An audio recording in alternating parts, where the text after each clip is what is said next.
Takaya Shikimurua was not an ordinary girl. She was one of the hottest idols of the moment and the granddaughter of Takaya Ashikitao, the chairman of the Taiken Group, Japan's ruling corporate giant. Her wealth and influence were far beyond that of any ordinary person, making her a real-life princess. On the other hand, Suzuki Kazuma, a plain and gloomy guy, had no friends, let alone a girlfriend. He was the textbook definition of a loner. However, Kazuma had one thing going for him. He was childhood friends with Takaya Shikimurua. He had spent his whole life as her shadow, but he didn't want to be special like her. Instead, he just wanted to experience having friends and a girlfriend, like a normal person. He once shared his feelings with her, but her reply was cold and dismissive. She had told him, "Are you stupid? You're just a gloomy loser. Know your place. You're only worth being my childhood friend. That's all the fortune you'll ever get." Her words echoed in his mind like a curse, and he was left feeling like nothing more than her servant. Yet even then, he couldn't stop longing for a normal life. Then one spring day during his first year of high school, Kazuma received a text from her. It read, "Hey Kazu, can you meet me at the train station at 3? I'm going karaoke with Achan and the others. Will you come with us?" Kazuma wasn't sure what to make of it. He thought to himself about Akon, that flashy girl who he had never even spoken to. Why me? He wondered. His thoughts were interrupted when Takaya's voice echoed in his mind, reminding him that he had once said he wanted to make friends and have a girlfriend. She told him the best way to do that was to join an ally group like hers. She encouraged him to take the first step. Kazuma decided to change. He dressed up as best as he could, gathered his courage, and even went to a hairdresser. But when he arrived at the VIP club and opened the door, everyone started laughing. They mocked him for his new look, saying things like, "He really came. Gross. He smells like a hair salon. And look at him, wearing a jacket." Kazuma realized then that he had been set up. Even Takaya, his childhood friend, laughed at him. The only one who didn't laugh was Ashan. Still, Kazuma remained stoic. Takaya continued, "What's wrong, Kazu? You're just standing there. Come on, cry already. I bet 10,000 yen that you'll end up bawling." Kazuma, holding back his emotions, asked, "Did I do something wrong? What did I do to deserve this?" Takaya simply replied, "You're my slave. It's that simple. Go on, struggle in frustration, and put on a show for us." Kazuma couldn't stand it any longer. He realized that his bond with her was being shattered. He told her firmly, "Yes, same here. Let's cut ties, Rua." She was shocked, her face showing devastation. She shouted, "Who do you think you are? A loser like you talking back to me?" She retorted angrily, "Don't mess with me, idiot. I have every right to hate you, but you don't get to hate me."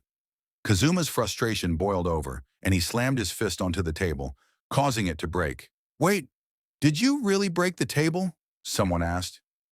Kazuma didn't care anymore. He was done. As Kazuma left, he thought, "For some reason, I feel so refreshed. It's like the world itself is glowing. Why was I letting her control me all this time? I'd rather face high school alone than sell my soul to a beast wearing human skin." He was free, no longer living in her shadow. A new adventure was beginning. Later, Takaya Shikimurua was with her grandfather, the chairman of the Taiken Group. She was upset, telling him that Kazuma had broken off their friendship. The man's expression changed as he listened to his granddaughter. Her cousin, Takaya Shikijigara, was surprised and asked, "Did he really do that? Maybe you said something nasty to him." Takaya, startled, denied it. "That's not it. I only said things like, 'You're my slave,' or 'It sucks being your childhood best friend.'" Her cousin pointed out that this was pretty bad. The grandfather agreed, saying it was natural for Kazuma to be angry, but Takaya couldn't understand why he would cut ties with her. "It's ridiculous," she said. "He's my childhood friend. Why would he want to get close to anyone else, especially other girls?" Her cousin argued that it was normal to want more friends, but Takaya remained adamant. "No, he has me. I'm the only one who understands him." Takaya's grandfather finally spoke, saying that Kazuma was a worthy candidate to take over the Taiken Group. Takaya's cousin mentioned that now that Kazuma had cut ties with her, he no longer had any reason to hold back. Things might spiral out of control, especially with his talent. The grandfather agreed, noting Kazuma's potential. The next day at school, Kazuma found his desk and chair placed out in the hallway with a sign saying, "No seat for you." He realized that the princess of the school, Takaya, had orchestrated this. He was furious, but there was nothing he could do. The academy, owned by her grandfather, had a system that made it clear who was at the top. Takaya Shiki Murua, also known as Princess Rua. But what the hell, boy? Before I started the video, I wanted to show you something. There are 99.9% people don't subscribe to my YouTube channel. So please, and please, subscribe to my YouTube channel. It would help me a lot. Thank you. Enjoy. Kazuma didn't want to bow to her, but he had no choice but to make a decision. He wrote in his notebook, "Since this is an order from Takaya, please count me as present, Suzuki Kazuma." His classmates were in shock. "No way," they whispered. "Aren't they afraid of the princess?" Kazuma wasn't afraid anymore. He went to a secret underground library in the academy, a place few knew about. He sat there, reflecting on his decision to live on his own. He had gone against Takaya, and he knew this meant he would probably never make friends or get a girlfriend, but he was at peace. Later, he accidentally walked in on a girl changing. She screamed and Kazuma apologized profusely. She introduced herself as Minado, a voice actress from Class 3-2. She was practicing for an upcoming performance, and Kazuma realized she was an especially selected student at the academy.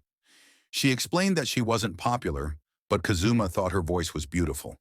She blushed, flustered by his compliment. The two of them continued to talk, and Kazuma started to understand her better. They were both outsiders in a world where Takaya's influence loomed large.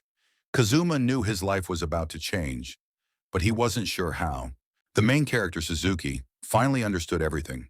Yesterday, he had received numerous comments on his social media, some of which were harsh, like, "If she teams up with someone like you, Rua's status will drop." He was disgusted by how cruel some people could be, even calling him a pig. When one person asked why he had teamed up with someone like Takaya Shiki, he realized the harshness of the situation. Minado, the girl he was working with, explained that it wasn't her choice.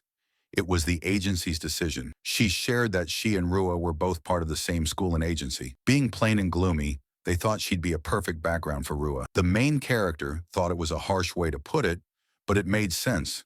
The agency, connected to the huge Takai group, pushed its talent in every direction. He also realized that the whole desk and chair thing had probably been Rua's idea, though it wasn't Minado's fault. Minado, however, didn't mind being the background support. She was grateful for the rare chance she had been given and vowed to give it her all without dragging anyone down. The main character admired her determination and offered to help with her practice, despite being an amateur himself. Minado accepted, telling him she would rely on him for feedback. As lunch break arrived, the main character noticed that Minado had been practicing non-stop since the morning and was worried she might get dehydrated. He brought her a drink, but was interrupted by a familiar voice.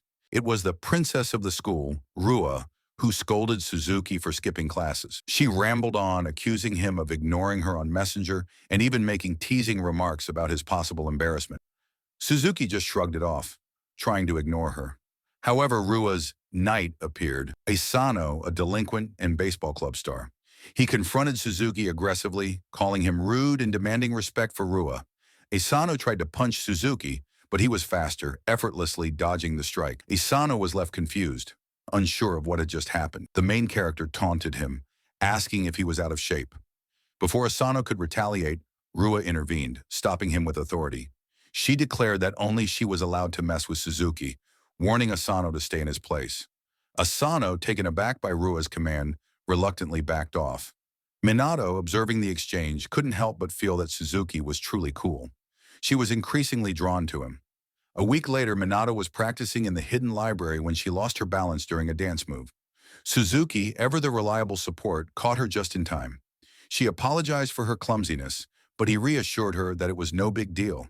He even complimented her for doing her best in every practice.